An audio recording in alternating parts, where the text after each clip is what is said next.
qui aura lieu le 19 mai de cette année. Le 19 mai, nous avons tous rendez-vous ici. C'est un rassemblement d'adorateurs pour un moment d'adoration.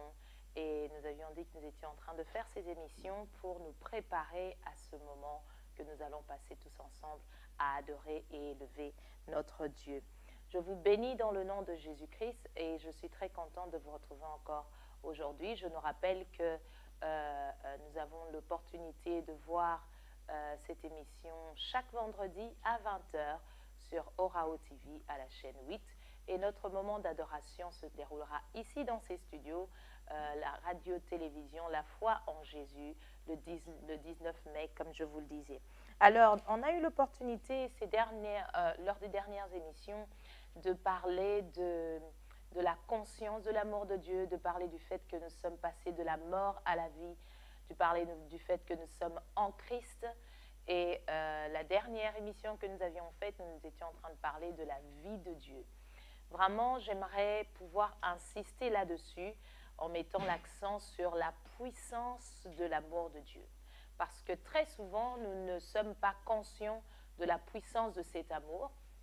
Donc, autant nous avons parlé de la conscience de l'amour de Dieu, autant aujourd'hui, j'aimerais insister sur la puissance de cet amour. Parce que nous allons venir nous rassembler ici. Il ne s'agira pas de venir juste chanter. Ça, tout le monde peut le faire. Tout le monde peut le faire sous la douche. Les chanteurs dans le monde séculier peut-être le feront avec des voix un peu plus performantes que nous, je ne sais pas.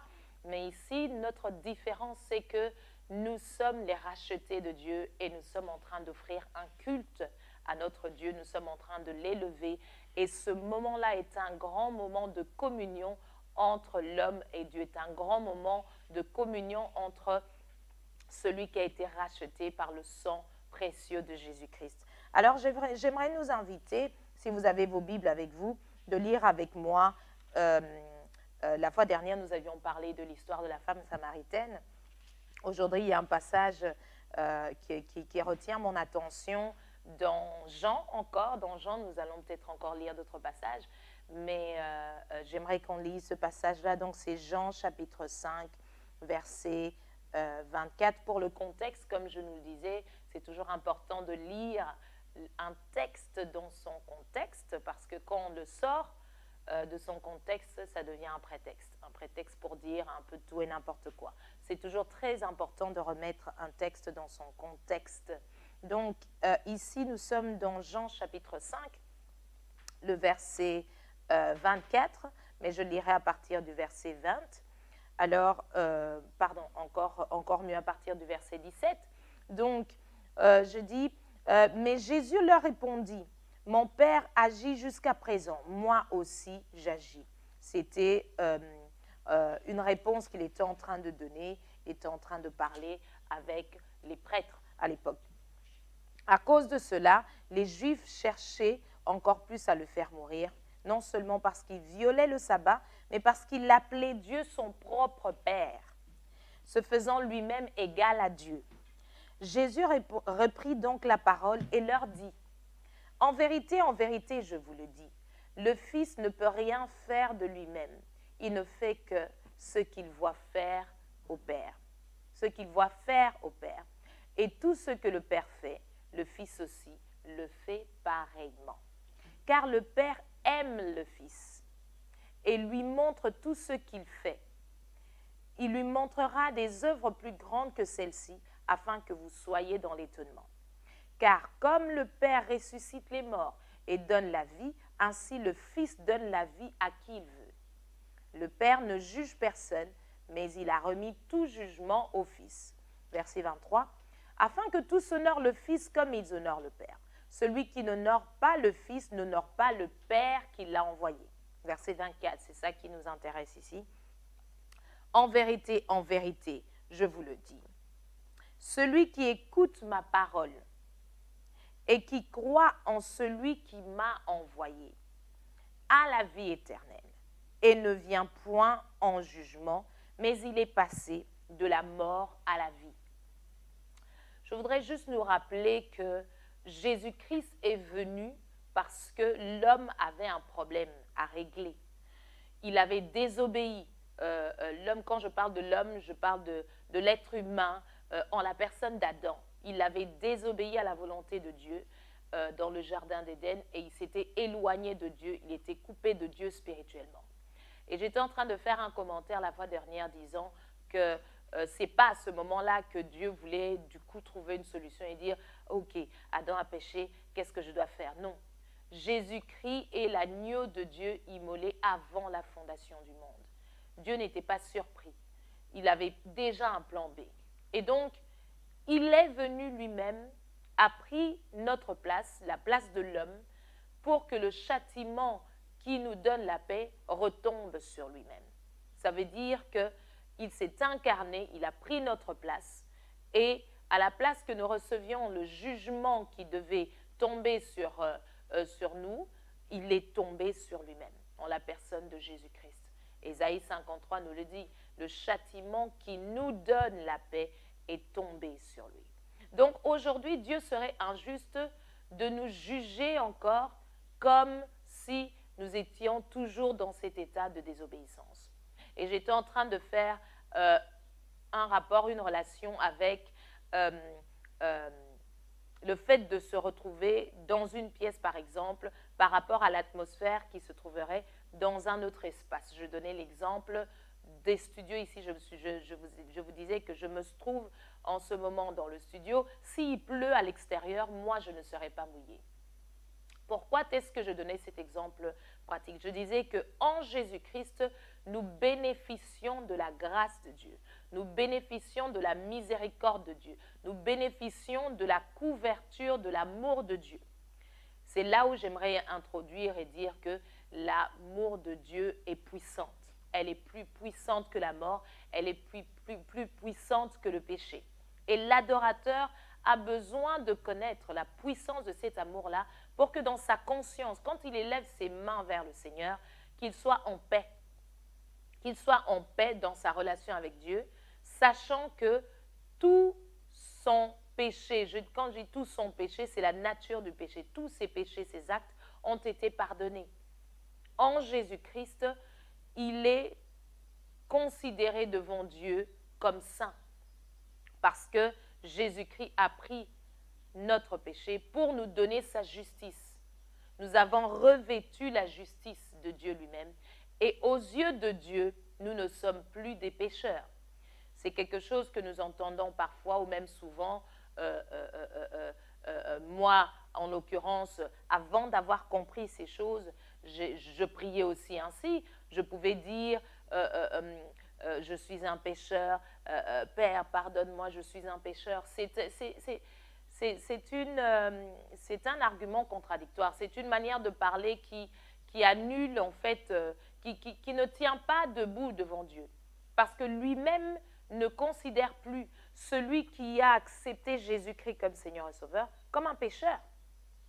Soit tu es pécheur, tu vis dans la désobéissance et dans ta vie, on voit les conséquences de cette nature-là de désobéissance, tout ce qu'on connaît et dont on a certains exemples dans Galates, Galates chapitre 5, verset 19, l'impureté, l'impudicité, la débauche et ceci. Ce ne sont que les conséquences d'une nature, la nature de quelqu'un qui est loin de Dieu, qui n'a pas expérimenté encore la puissance de l'amour de Dieu. Pourquoi est-ce que nous pleurons quand notre cœur est touché et qu'on nous a parlé de Jésus-Christ et que nous avons, comme le peuple juif disait à l'époque, que la parole de Dieu nous dit, ils eurent le cœur vivement touché. Nous sommes touchés et des fois ça s'exprime par des pleurs. Qu'est-ce qui se passe? Nous avons entendu une information. J'étais en train de faire un commentaire là-dessus la fois dernière disant que ça pourrait être aussi une information sur des données géographiques ou bien historiques d'un fait. Mais pourquoi est-ce que quand on nous donne cette information-là sur le fait que Jésus-Christ est venu pour nous sauver, pour me sauver et qu'il est mort pour nos péchés, quand nos cœurs reçoivent et sont ouverts à recevoir cette pensée de la part de Dieu, pourquoi est-ce qu'on est changé? Parce que ces paroles déclarées avec foi viennent avec la puissance de l'amour de Dieu. Elles sont différentes de n'importe quelle information qu'on pourrait entendre ici et là, aujourd'hui, demain. Elles viennent pénétrer notre être intérieur.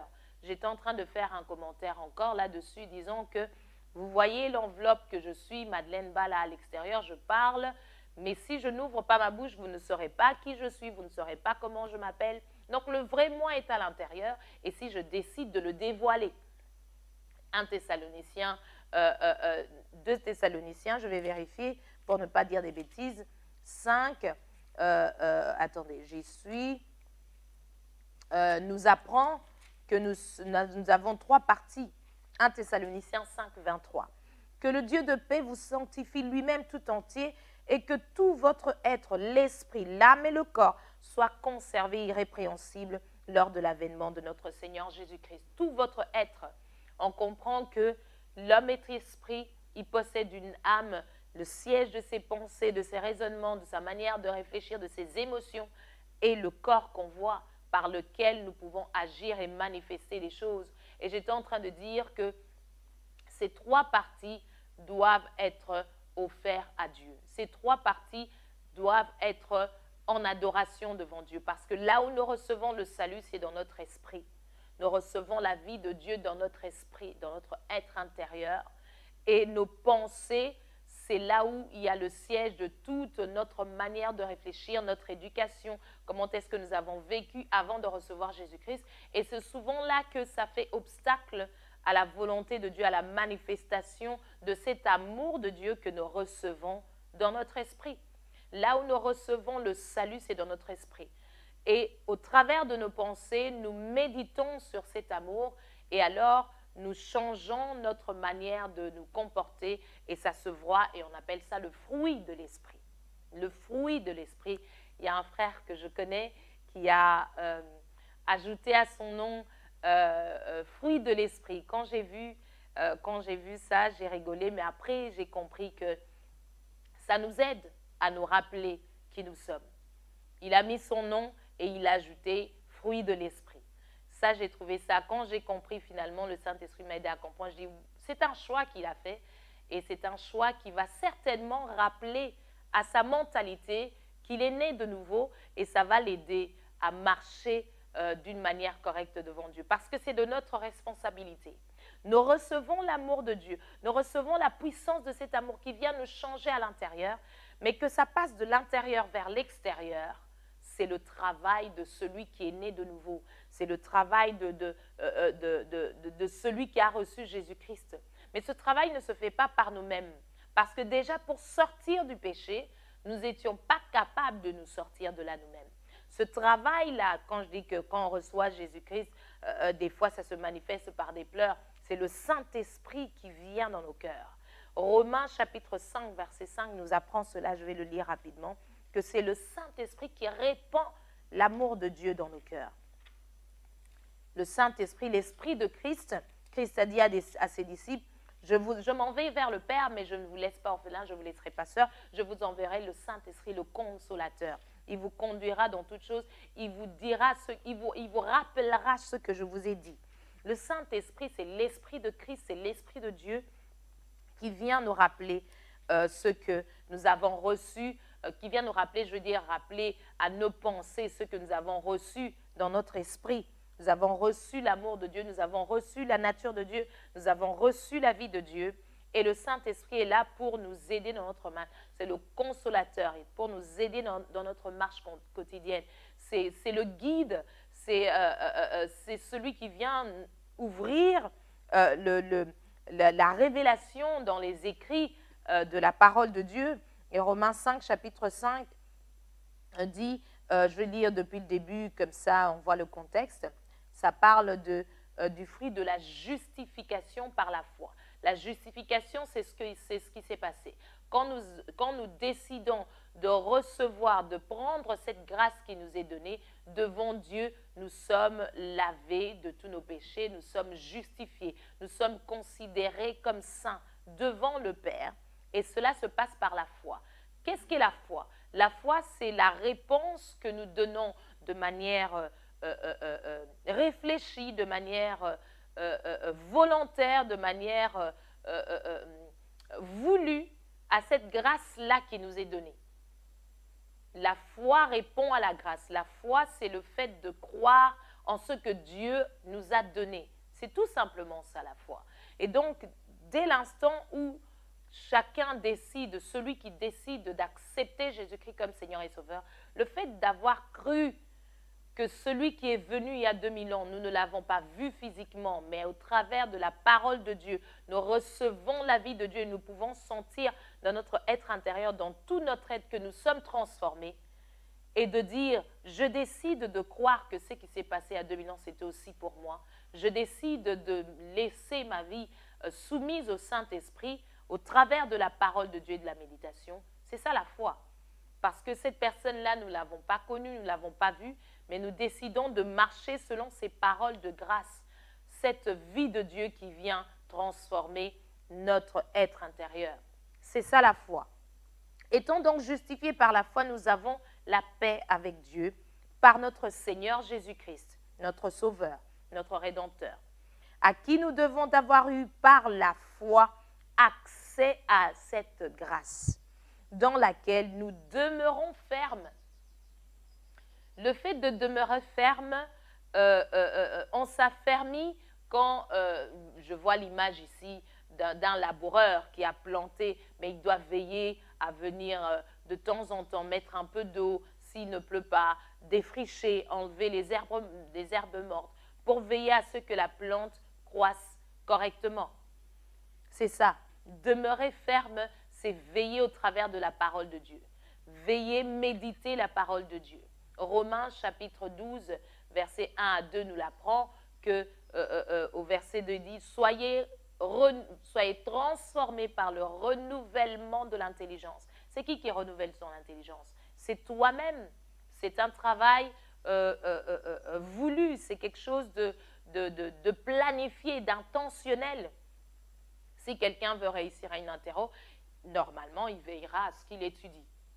Et il réussira selon la quantité d'informations qu'il aura emmagasinées. Donc ici, on nous explique, demeurons fermes et nous nous glorifions dans l'espérance de la gloire de Dieu. Bien plus, nous nous glorifions même des afflictions, sachant que l'affliction produit la persévérance, la victoire dans l'épreuve, et cette victoire, l'espérance. Or, l'espérance ne trompe point, verset 5, parce que l'amour de Dieu est répandu dans nos cœurs par le Saint-Esprit qui nous a été donné. Celui qui croit n'aura pas du mal à espérer pour le lendemain. Celui qui demeure dans l'amour de Dieu n'aura pas du mal à croire que demain, son lendemain est entre les mains de Dieu et que tout se passera très bien.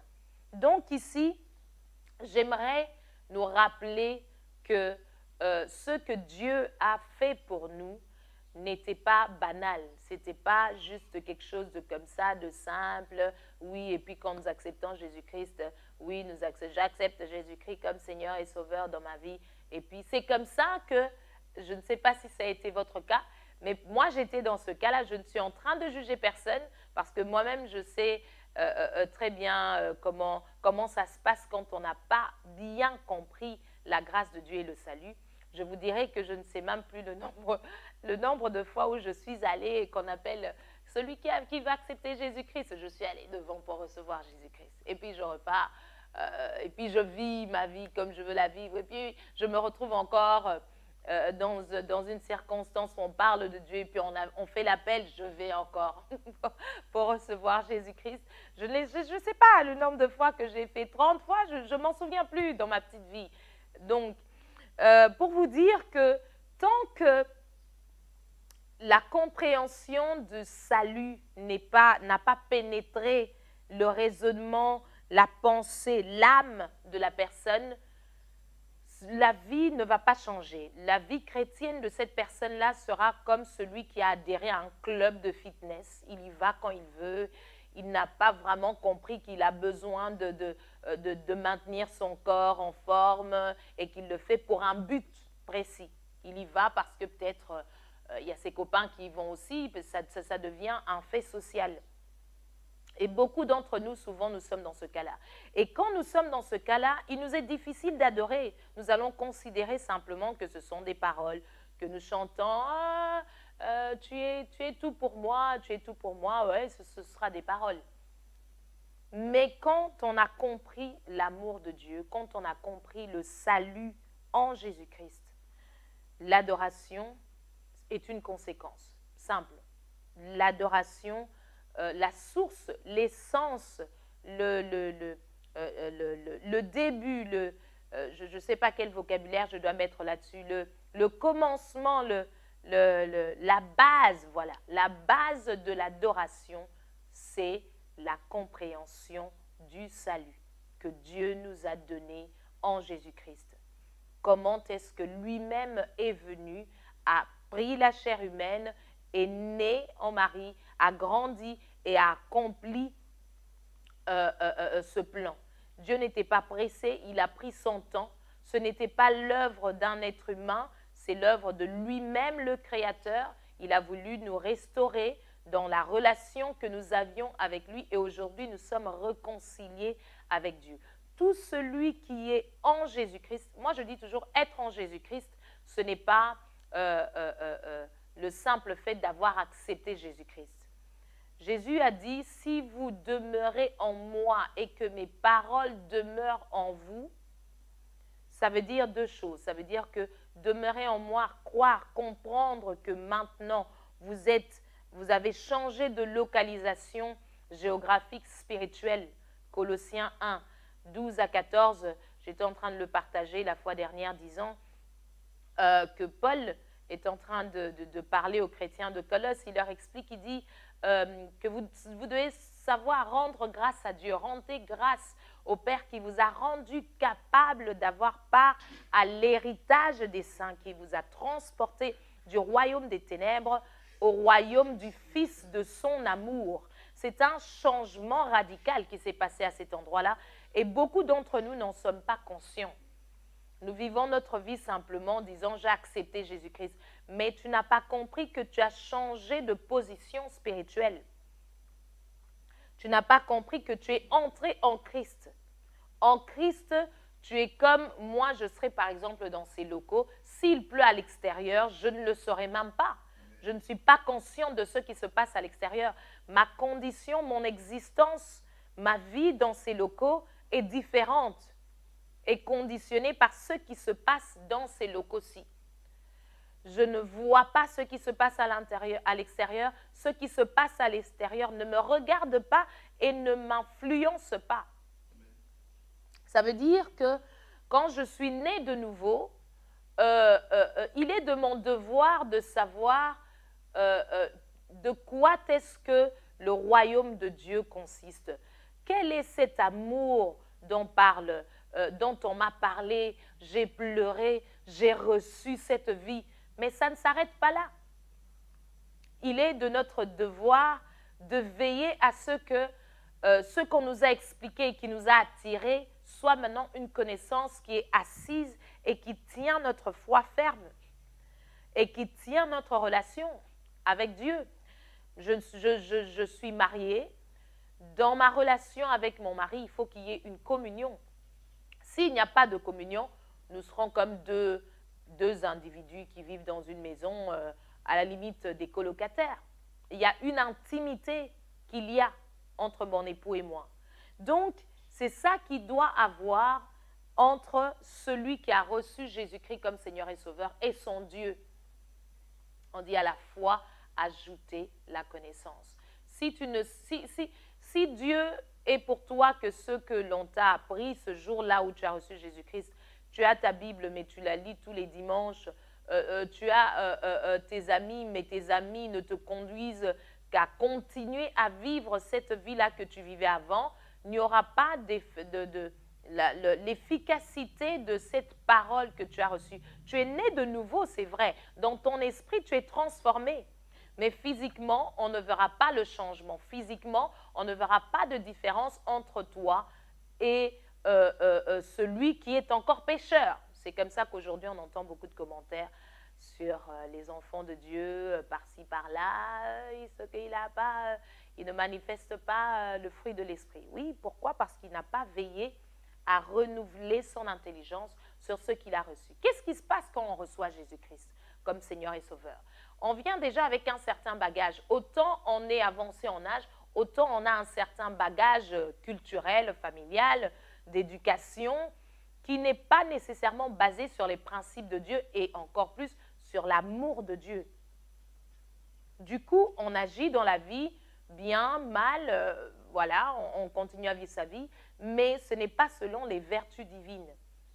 Et donc, on est rempli dans notre pensée de ces forteresses qu'on appelle les forteresses de pensée. Ces forteresses font que la vie de Dieu qu'on a reçue dans notre esprit a du mal à s'exprimer dans notre vie au quotidien au travers de notre corps. Éphésiens chapitre 2, verset 10, je le partageais encore, je disais que ce passage nous montre que nous sommes nés de nouveau pour un but, car nous sommes son ouvrage, l'ouvrage de Dieu, ayant été créés en Jésus-Christ. Vous voyez encore cette localisation spirituelle. Nous avons été créés, cette création, la nouvelle créature dont parle 2 Corinthiens 5, 17, les choses anciennes sont passées, voici toutes choses sont devenues nouvelles. C'est comme une toute nouvelle voiture qui sortirait avec son, comment on dit ça, son châssis, voilà, de l'usine, tout frais. Car nous sommes son ouvrage, ayant été créés en Jésus-Christ. Pourquoi?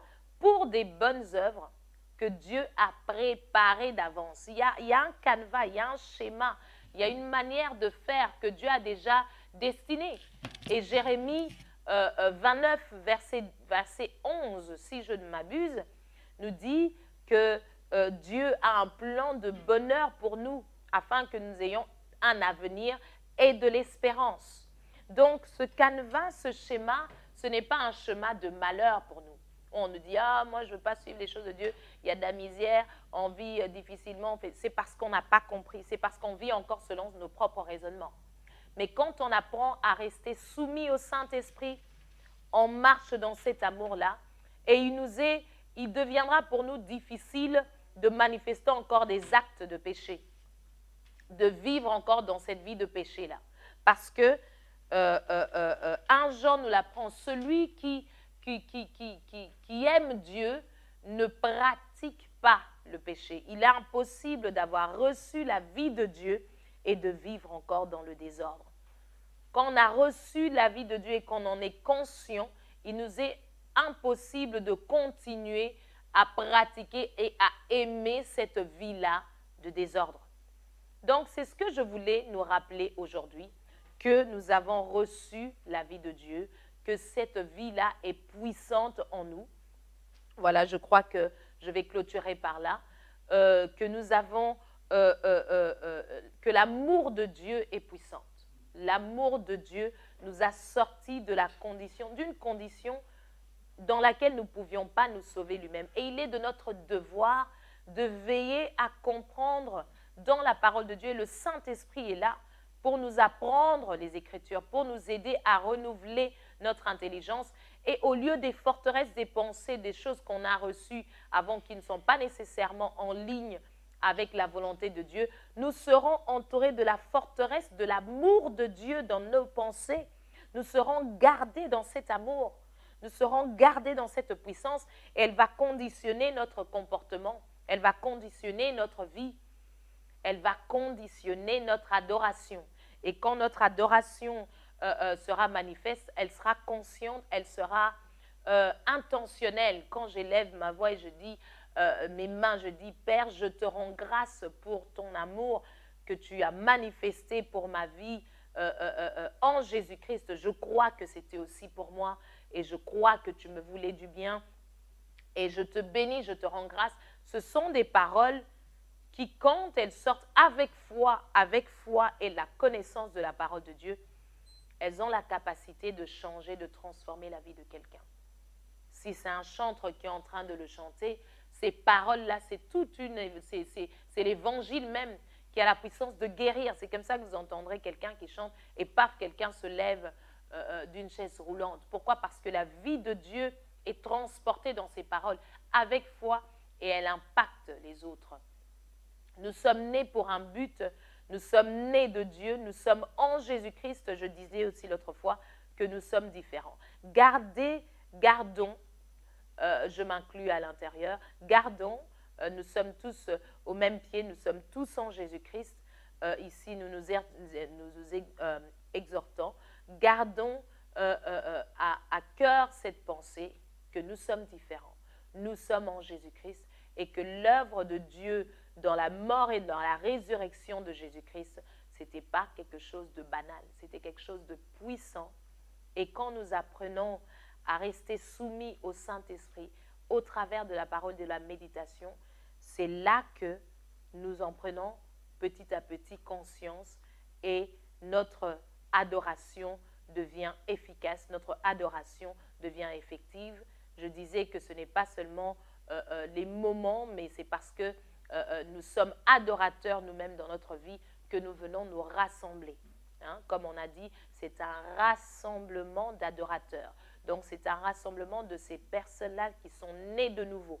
L'adorateur, c'est tout simplement celui qui est né de nouveau et qui a compris le salut. Parce qu'en naissant de nouveau, il faut avoir compris le salut et marcher dans cette grâce-là. En tout cas, demeurez bénis et c'est à chaque fois un plaisir de partager ces moments avec vous. Je nous rappelle que ça approche dans les prochains jours, très bientôt. Nous avons déjà entamé le mois d'avril, hein, donc bientôt nous serons en mai et le 19 mai, pour ceux qui ne pourront pas être avec nous ici physiquement dans les locaux de la radio-télévision La Foi en Jésus, là où vous serez sur Orao TV à 20 h le vendredi soir, vous aurez l'opportunité de passer ce moment glorieux avec nous. Je serai entourée d'hommes de Dieu, je serai entourée de mes frères et des sœurs, des personnes qui ont reçu la vie de Dieu et qui adorent, sachant qu'ils adorent. Comme Jésus a dit à la femme samaritaine, nous adorons celui que nous connaissons, mais l'heure vient et elle est déjà venue où les vrais adorateurs adoreront le Père en esprit et en vérité. En vérité, la vérité de la parole de Dieu. Voilà, je n'en dis pas plus. À très bientôt. C'était donc avec vous, Madeleine Bala, avec plaisir, en préparation de Born to Worship. Merci. Au revoir.